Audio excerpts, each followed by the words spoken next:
Hello everyone, আমি সুচেতা। আমার আরও একটি নতুন ব্লগে সবাইকে ওয়েলকাম। আমি আজকে সকাল সকাল সমস্ত রান্না সেরে নিয়েছি, কারণ হাজব্যান্ডের আজকে ওয়ার্ক ফ্রম হোম। আর এই ওয়ার্ক ফ্রম হোম থাকলে যখন খুশি বলে ওঠে আমি 2 ঘন্টার জন্য মিটিংয়ে ঢুকছি, এখন আর খাবো না। তাই ওর জন্যই রান্না সবসময় রেডি রাখি। আর ছেলের তো স্কুলে সামার ভ্যাকেশন চলছে। আমার রুটিন এখন সমস্ত কিছু ওলটপালট হয়ে গেছে। আর একে দেখুন, এদিকে সামার ভ্যাকেশন চলছে বলে ঘুম আর ভাঙছে না, পাটিসাপটার মতন এদিক আর ওদিক করে করে ঘুমোচ্ছে। অনেক দিন পর আজকে একটু ঘুগনি বানিয়েছি, জলখাবারে সবাই মিলে খাবো বলে, রুটি আর ঘুগনি। তবে ছেলে ঘুগনি রাতের দিকেই খেতে বেশি পছন্দ করে, মনে হয় না এবেলায় ও খাবে। দেখি আগে ঘুম থেকে উঠুক কি বলে।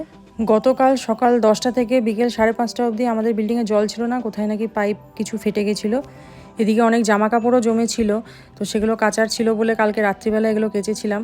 সকালবেলাতেও হালকা রোদ পেয়ে সব কিছু শুকিয়ে গেছে।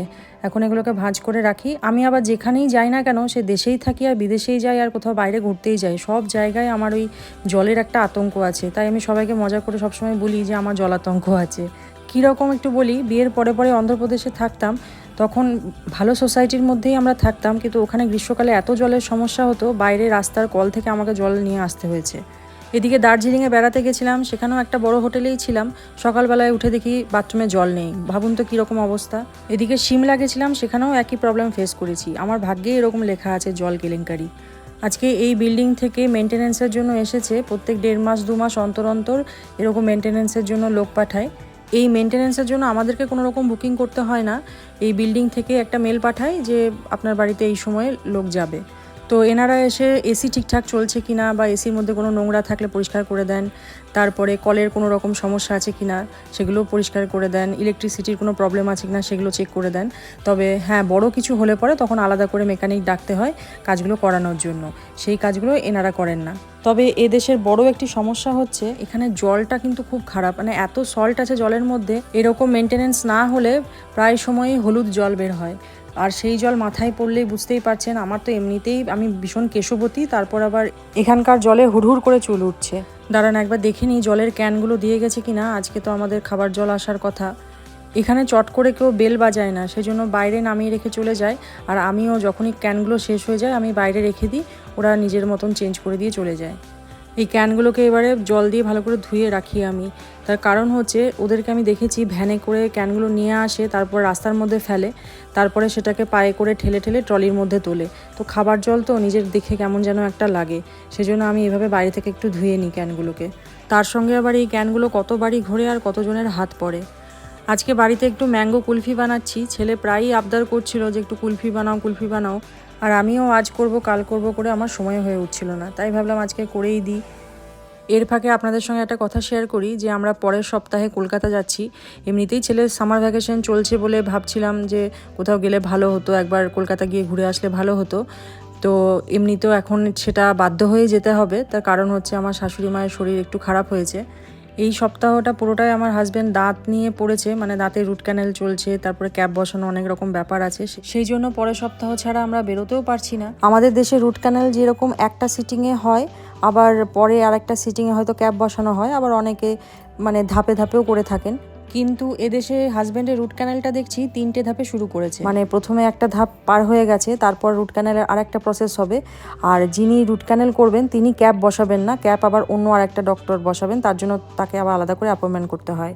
আর এই দাঁত করে ও অনেক দিন ধরেই ভুগছিল, যেহেতু ওর এত ট্যুর পড়ে সেজন্য ওর সব কাজই ভীষণ ডিলে হয়ে যায় সব কিছুতেই। আর হাজব্যান্ডের শরীরটাও বেশ কিছুদিন ধরে ভালো যাচ্ছে না, মানে কিছু না কিছু ওর লেগেই রয়েছে, একটার পর একটা, এদিক ঠিক হয় তো আরেক দিক শুরু হয়ে যায়, এরকম ব্যাপার আর কি। কিন্তু আমাদের সমস্যাগুলো আমরা সবার সামনে প্রকাশ করি না, সেই জন্য অনেকে ভেবে থাকে যে আমাদের কোনো সমস্যাই নেই, আমরা ভীষণ হ্যাপি। কিন্তু তা নয়, সমস্যা প্রত্যেকটা মানুষের জীবনেই থাকে, কেউ খুব বেশি প্রকাশ করতে চায়, আবার কেউ প্রকাশ করে না, এটাই হচ্ছে ডিফারেন্স। কিন্তু দূর দেশে থাকলে বাবা মায়েদের জন্য ভীষণ চিন্তা হয়, মন খুবই ছটফট করে যে যখন ইচ্ছে তখনই তো দৌড়ে যেতে পারবো না। আর তাদেরও দিন দিন বয়স হচ্ছে, তারাও সবসময় মনে মনে এটাই ভাবে যে শরীর টরীর খারাপ হলে দূরে ওরা পড়ে আছে, ওদেরকে হয়তো চাইলেই আমরা দেখতে পাবো না। দেখা যাক কি হয়, আমরা তো সবাই ভাবি এক, হয় আর এক। এই যে এদিকে আমাদের লাঞ্চ রাখা আছে, হাজব্যান্ডকে এখন খেতে দেবো, একটু তাড়াতাড়ি খেয়ে নেবে। এখানে হয়েছে বড়ি দিয়ে লাউ দিয়ে তরকারি, তার সঙ্গে আছে একটু শশা, কলা ভাজা, কাঁচকলা ভাজা, আর আছে ডিমের অমলেট দিয়ে আলু দিয়ে পাতলা ঝোল। আমাদের এই গোটা ডিমের ঝোলের থেকে অমলেট দিয়ে ঝোলটাই বেশি ভালো লাগে, ডিমটা অনেকক্ষণ ধরে কিন্তু এনজয় করা যায়, তাই না? এদিকে ছেলে স্কুলের হোমওয়ার্ক নিয়ে বসেছে। ওদের স্কুলের একটা অ্যাপ আছে, সেই অ্যাপেই ওদের হোমওয়ার্কগুলো প্রত্যেক শুক্রবার করে ডাউনলোড করা থাকে। তো সেখান থেকে সারা সপ্তাহ ধরে ওরা হোমওয়ার্কগুলো করে। ঘুম থেকে উঠে কয়েকটা বিস্কিট আর হরলিক্স খেয়েছিল, তাই ওকে কিছু ফল কেটে দিয়েছি। আমি একটু বেশি করেই দিই, কারণ জানি সবটাও খাবে না, যেগুলোর পছন্দ সে কটাই খাবে। এই কিছুদিন ধরে একটা সমস্যা দেখা দিয়েছে, সেটা হচ্ছে কিচেনে আর এই ড্রয়িং রুমে ছোট ছোট কিছু পোকা, যেগুলো ওই দেখবেন ফলের দোকানে আমের ওপরে বা আঙুরের ওপরে, মানে যে কোনো মিষ্টি ফলের ওপরে কিছু পোকা ঘুরে বেড়ায় ছোট মাছির মতন। তো সেই পোকাগুলোর ভীষণ উপদ্রব বেড়েছে। এবার যেহেতু বাড়িতে ফল আসে নিয়মিত, সেজন্যও হতে পারে পোকাগুলো হয়তো আসছে। কিন্তু এটা খুবই বিরক্তিকর ব্যাপার আর কি, মানে গায়ে বসলে না সারা শরীর একদম জ্বালা করছে। সেই জন্য একটা ট্র্যাপ নিয়ে এসেছি, জানি না কতটা কার্যকরী হবে। কিছু কিছু জায়গায় ছোট ছোট টুকরো করে কেটে নিয়েছি, আর এইখানে একটুখানি লম্বা করে লাগিয়ে রাখবো, কারণ জানি না কোথা থেকে পোকাগুলো আসছে। হতে পারে এই কিচেনে যেখানে কলের পাইপলাইন আছে সেদিক দিয়েও পোকাগুলো ঢুকতে পারে, সেই কারণে এখানেই একমাত্র জায়গা লাগানোর। আর যেখানে আমি ফল রাখি বা যেখানে আমি সবজি ফল কাটাকাটি করি, সেই জায়গাটা কিছুটা কেটে পিস পিস করে লাগিয়ে রেখেছি। আমার এমনিতেই কিচেনের মধ্যে আরশোলা, পিঁপড়ে, কোনো রকম পোকা ঘুরঘুর করলেই আমার ভীষণ বিরক্ত লাগে। এই ট্র্যাপের মধ্যে আঠার মতন লাগানো আছে, পোকাগুলো যখন উড়বে তখন এই আঠার মধ্যে চিটে যাবে। এখন জানি না কতটা কাজ করবে, তবে দেখি চেষ্টা করে, নয়তো আবার পেস্ট কন্ট্রোলকে খবর দিতে হবে।